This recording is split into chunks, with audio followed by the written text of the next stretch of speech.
ஊருக்கு வா என்று சொன்னாயோ ஒரு நேரத்திலே நான் உன்னை கொல்லாமல் விட மாட்டேன் என்று சத்தியம். அன்று பார்த்துக் கொள்கிறோம் போ. யாராவா இழுத்தாயோ?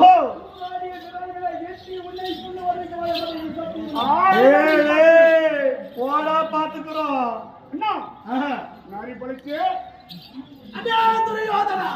சொல்லுங்க மேடம். ஒரு அண்ணன் மனைவி தாய்க்கு சமம் என்று பாராமல்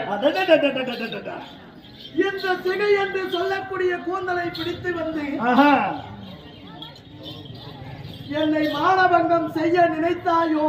ஓஹோ, உன்னுடைய தம்பியை விடுத்து வலது துணை மீது அமர சொன்னாயோ?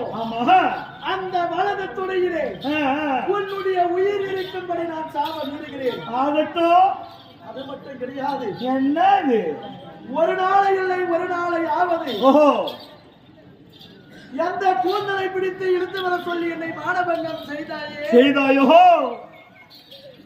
உன்னுடைய வலது துணையாகப்பட்டது இளைய கணவரின் கதையினால் புரிந்து வரக்கூடிய உதிரத்தை எடுத்து இந்த கூந்தலுக்கு எண்ணெயாகவும் மலக்குடலை எடுத்து மல்லி பூவாகவும் மார்பெலும்பை எடுத்து சீப்பாக சீகவரை இந்த கூந்தலை முடிய மாட்டேன். இது சத்தியம்.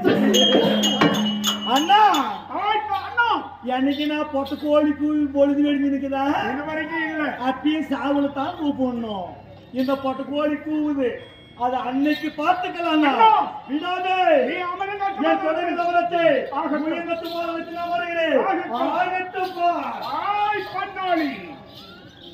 ஏன் அண்ணனை கை தட்டி நகைத்து எப்போது சிரித்தாயோ ஐவர்களை எங்களுக்கு அடிமையாக இருக்கிறார். இதோ விடமாட்டேன். 60ஆம் அடியேற்றி உன் ஆடைகளை களைகின்ற போது ராஜராஜர்கள் என்ற அந்த சபையில் அனைவர்களுமே தலகுனிந்து நிற்க வேண்டும். பார்த்தாரே, இதோ விடப்பட்ட சபா.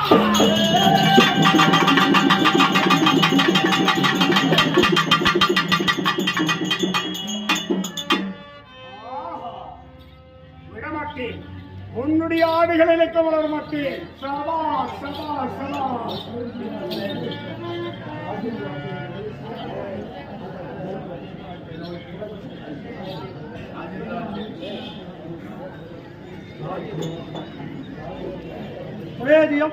அருமை தந்தி கோப்பாகிய ராஜேந்திர ஆசிரியர் ஐயா அவர்கள் விழாவிலே கலந்து ஆச்சாரிய அவர்கள் பணத்தை கொடுத்திருக்கிறார்.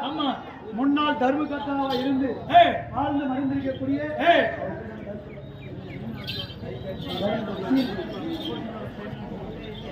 குப்பச்சிப்பாறையை சேர்ந்த சீனா கவுண்டர் அவர்கள் தர்மகர்த்தாவர்கள் இருந்து மருந்து மாமல்லராக இருக்கக்கூடிய அவர்கள் வளர்க்கப்பட்டிருக்கிறார்.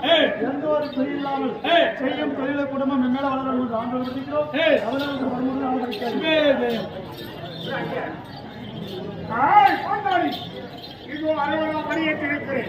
உன்னுடைய ஆடுகளை கலைந்து அகமனம் செய்யாத விட மாட்டேன். சபா சபா. கேளுங்கள் பெருமதிக்க பெரியவர்களை தாய்மார்கள்.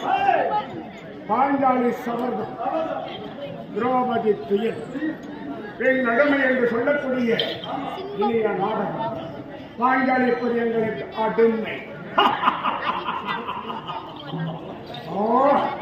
அதனால இந்த மகாபாரத சரித்திரம் என்ன பாஞ்சாலி துயில் என்று சொல்லக்கூடிய இனிய நாடகம் அது ஏதோ நாடகமா இந்த இனிய நாடகம் இந்த திண்டிவனத்தை அடுத்து சேந்தமங்கலம் அருகாமல் இந்த மகாபாரதம் திரௌபதி துயில் எழுதிய மாமன்னர் புலவர் அவர்தான் இந்த புனிதியை எழுதியவர்.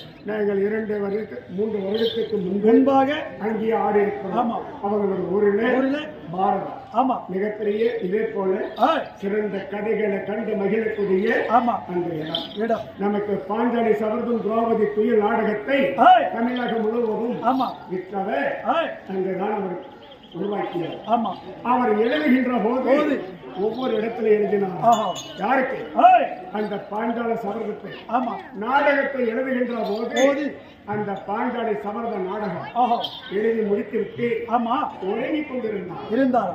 அப்போது அவருடைய வாய் முழுவதுமே ஆஹா. முத்தாக வந்து ஓ பேச முடியல. அவரால் எழுந்து உறக்கத்தை முடித்து எழுந்ததற்காக ஆஹா. கண்ணீர் விடுகிறார். ஆமா. அம்மா ஏய். உன்னை போட்டி இந்த உலகமே தெரியணும் தானே எழுதணும். ஆமா. எனக்கு ஏன் இந்த தண்டனை அவர் கேட்கிற போது போது. அந்த அம்மையார் அவர்கிட்ட மட்டும் நான் சொல்லி ரூபமாக ஆஹா. அவருக்கு சொல்லி இருக்கிறார். ஆமா. நான் யார் உனக்கு ஓ தாய் இல்லவா? ஆமா. மகனே, ஏய். ஒரு தாயே ஆமா. வாடி போடின்னு எழுதியிருக்கிறியே, ஆஹா. எந்த வகையில இது உனக்கு நியாயம் ஆமா. என்று ஏய். அந்த அம்மையாரை கேட்டு அவருடைய ஆசிரியரை கேட்டிருக்கிறார். அம்மையார், ஓஹோ. அம்மா நான் என்ன எழுதியிருக்கேன்னு சொல்லும் போது ஆமா. அவர் ஒரு வரி எழுதியிருந்தாரு. ஓ என்னாடி என்னாமல் பேசுற உன் ஏற்றம்படி எல்லாம் வீசுற ஆமா. எழுந்து வாடி ஓ அப்படின்னு எழுதியிருந்தார். எழுதியிருந்தார். இன்னைக்கு புரிஞ்ச பார்த்தீங்கன்னா இருக்கு. ஆமா. எங்ககிட்ட இருக்குது. ஏய். புரிஞ்ச வார்த்தைன்னு சொன்னா ஆமா. அந்த பாடல் அப்படியே இருக்கு. இருக்கும். என்னாடி என்னாமல் பேசுற உன்னை ஏற்றபடி எல்லாம் வீசுற ஆஹா. எழுந்து வாடி ஆமா. என்று பேசுகின்ற போது போது. அந்த அம்மையாருக்கு கோபம் வந்து ஆமா. அவர் வாயெல்லாம் புத்தாக இருக்கிறது. ஓஹோ. அதற்கு அருள்வளிப்பாய் அம்மா என்று கேட்கின்ற போது போது. என்னை போட்டு ஆமா.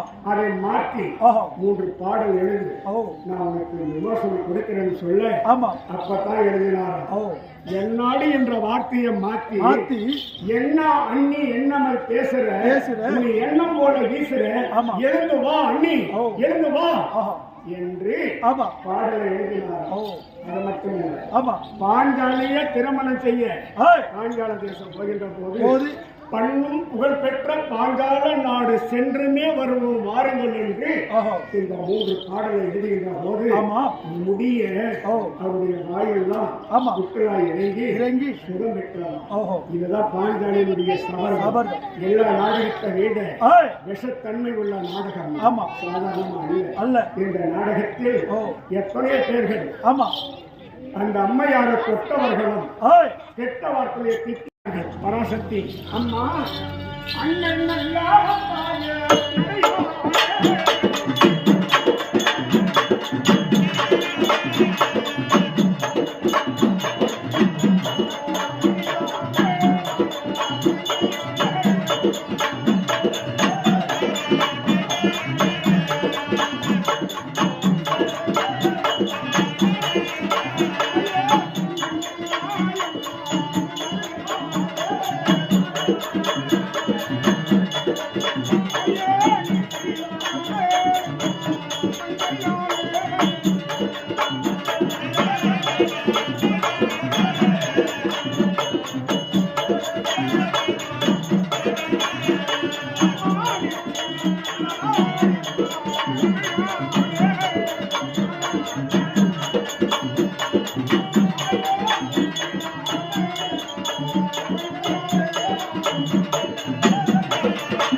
அம்மா பராசக்தி, இதோ உன்னை போட்டு வணங்கி இருக்கிறோம். இரண்டாம் கதையின் பிரகாரம் இந்த ஆடிய நான் உனக்கு அடையப் போகிறேன். அம்மா இதோ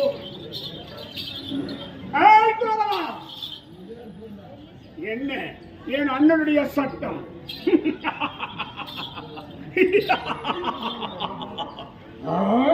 விடமாட்டோம் விடமாட்டோம்.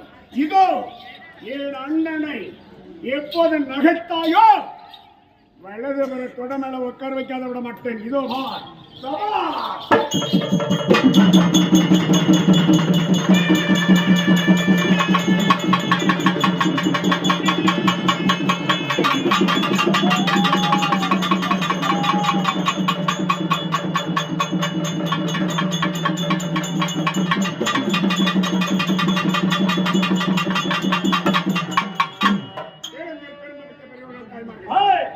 அம்மனுடைய ஆடிய நான் இணைக்கப் போகிறது. இது கதை. ஆமா, கதையை நீங்கள் நடத்தலாம், எந்த பிழையும் இல்லை என்று.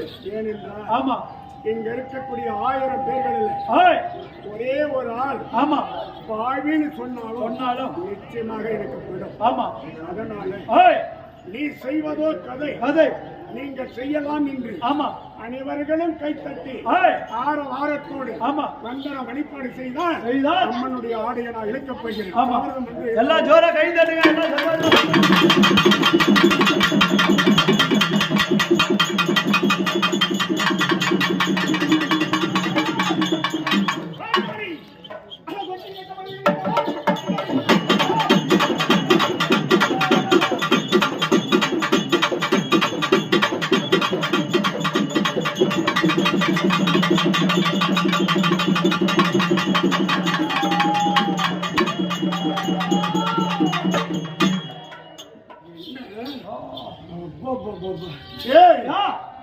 இது எங்கடா வந்து வருது? கலர் கலரா ரீல் வருதாயோ. என்ன இழுக்க வந்து நிக்குது? ஆமா, இந்த பாஞ்சாலி எங்க வகுத்துக்குள்ள வச்சிருக்கிறாங்க. நம்ம ஒரு கொஞ்சமா வந்து ஏண்டா இடிப்ப சுத்தி 2 சுத்தி இருக்கும், அவ்வளவுதானே? மாட்டேன்டா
கோவிந்தா எந்த கோவிந்த வர போறான்? இந்த குப்பச்சி பாருல எந்த கோவிந்தனும் இல்ல, வர போறதுல இன்னும் ஒரே ஒரு எப்படி பாரு. நானே ஏமாந்து போயிட்டேன். ஒரே சுத்து அவள் தான் போற இழத்தன வச்சுக்க எல்லாம் போச்சு. மானம் போய் உட்காந்து போல வீட்டுக்கு போறேன். கண்ணக்க வந்துனே போறேன்.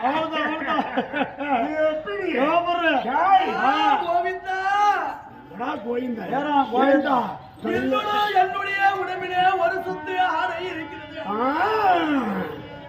மானம் போவதை விட உயிர் போவதை போவது மேலென்று சொன்னார்கள்.